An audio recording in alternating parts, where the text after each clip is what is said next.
The only thing upsetty about my spaghetti is that my spaghetti can feel upsetty. This is a photo study sketch of Jack Spadici, and since it's a sketch, I assume that some things here are unfinished. However, I think I can critique some of the general forms. Since this seems to be a partially uncompleted sketch, that gives us the benefit of seeing some of the line work that was used. The lines here are scratchy and unconfident, which makes the forms harder to define. In the eye, for example, there are many overlapping lines that sort of suggest the form, but are not precise enough to really give me the impression of the shape of the eye. I would also recommend using a slightly thicker brush to make the lines bolder and easier to see when painting. Now, this was of course referenced from a photo of the Jackman himself, which we have here, and which I can use to compare and maybe identify some problems. Now I can sort of see a structure being attempted here, but it's not quite there yet. The shape of the skull seems malformed, especially around the upper head. The angle of the forehead here seems too steep, and combined with the exaggerated shape of the hair, his skull sort of seems like it would resemble this. Before doing any kind of hair, I would first focus on the shape of the skull underneath it. This may seem difficult at first to imagine something that is not visible in the reference, but this can improve how you imagine the 3D form. When drawing the skull, I would also pay attention to the angle of the head. In this drawing, the head is level, but in the reference it is tilted slightly downward. I would also use and combine some photo or photos of a skull that matches the angle and placement of this head, as best as you can find, to properly map what the skull would look like in this view, and then add hair and other features on top of it. Another major problem is the lack of the glabella, which is this area. This area between the eyes is usually angled inward and then connects to the bone of the nose like this. This is a good area to practice getting the form right, because the rest of the eye structure is related to it. The angle of the nose is incorrect. The bulb of the nose should be at least parallel or slightly lower than the nostrils. The creator had concerns about the mouth, and again, the skull comes into play. It may not seem like it at first, but the mouth is actually curved around a ball, or at least that's the simplified version of it. That may be why the lips seem flat and misshapen. As you can see, there's a very distinct curve in the upper lip, which is kind of opposite to the one in the painting. I acknowledge that there is some fingers covering up a bit of the mouth, but it shouldn't be too difficult to just follow the curve through. I have to give them points for making the value of the teeth a lot lower than pure white. That's something a lot of people seem to do mistakenly. And yes, I know there are styles like that, but this artist seems to be trying to achieve realism, or at least semi-realism, and that's the standard I have for it while I'm critiquing it. It may not apply to other art. The ear seems almost pear-shaped in this painting, when ears are usually question mark shaped, with the upper area being larger. Now Jack Speckled Eyes here has a larger lower ear, but the lobe still does not seem to be wider than the upper ear. The border of the painting seems rushed. If they wanted to go for a kind of slightly wobbly look, I would have started with a regular square and traced around it with a more consistent shakiness that doesn't completely misshape the border, but gives the impression that there's some sort of texture to it. Now the green hair seems to have a good start. I think the color variation and thick flowing brushstrokes give it some personality. I would just continue refining it and maybe place some lighter values on top of it. Here we have a scene of Pokemon hanging out on a porch, I believe,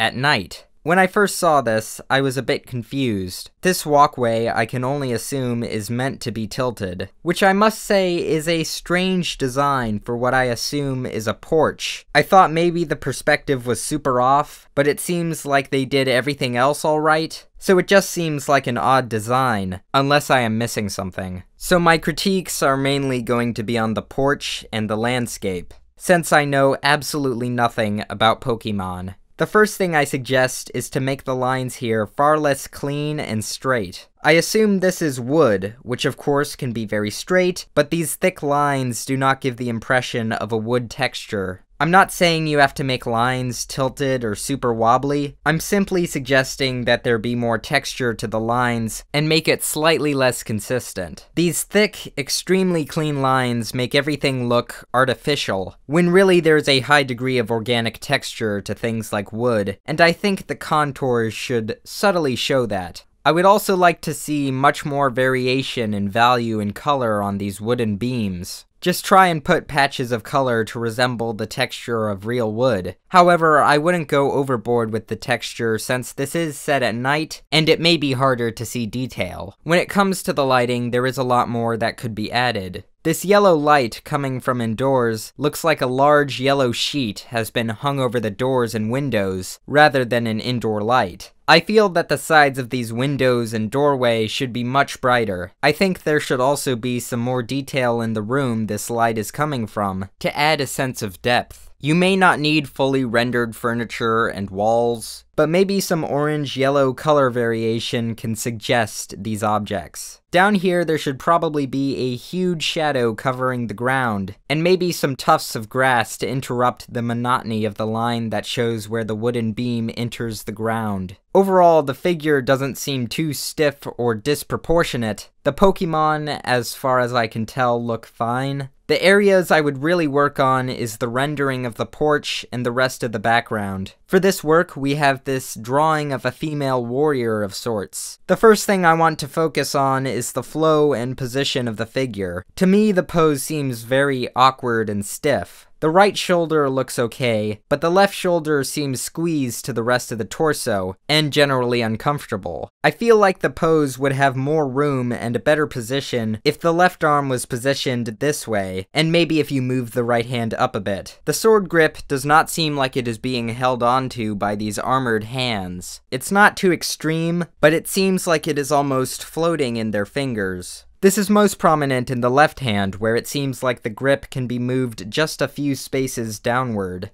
The perspective on the sword cross at the top of the hilt is odd, and may be redrawn with a simplified box in the correct position, and then carved to whatever curved shape they desire. For now, I think it'd be best to keep it as parallel to the sword as possible. Moving on to the face. I feel like the nose is a bit too detailed to accompany this style. It looks fine, but a more simplified form could really consistently tie the style together. The upper lip looks unnecessary. I would either go with continuing the rest of the lip with a gradual slope, while also maintaining the light line work or removing it altogether. In this case, the more clear the symbols are, the better. The lighting and shading is a bit of an oddity as well. The two light sources used seem to blend together pretty well, with the cool light hitting the top and the orange light from the fire hitting the bottom.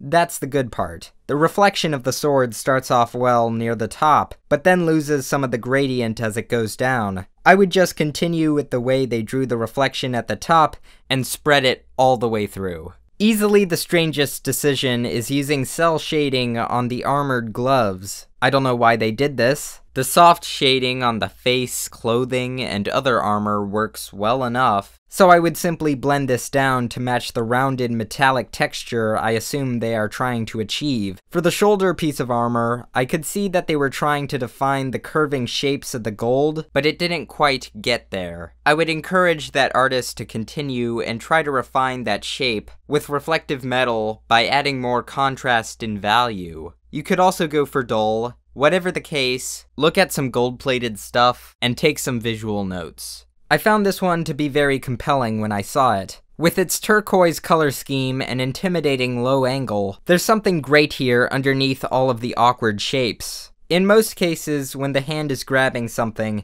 it usually wraps itself around the object in some way, so usually the fingertips group together a bit, so this pinky should be leaning in the other direction. The rest of the fingers give me the impression that they consist of 2 segments, when they should consist of 3. You'll want them to move in an arc shape, instead of whatever this is. These eyes are obviously very stylized, but I feel like there could be a better grasp of the form if they were curved just a tiny bit more around the head. Probably the upper eyelid is the only thing that needs to be adjusted.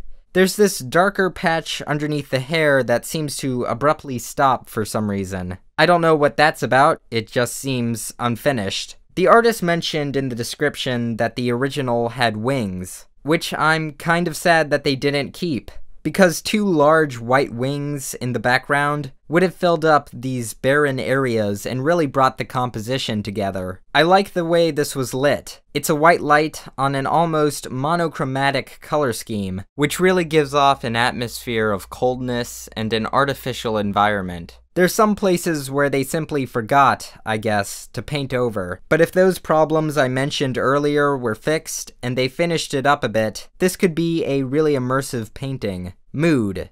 It's a good thing to have in your art. So summer is coming up, and I'll be starting to work on videos at a hopefully more rapid pace and with higher quality. So thanks to all of you guys for being patient recently. Anyway, my name is Solar Sands, and goodbye.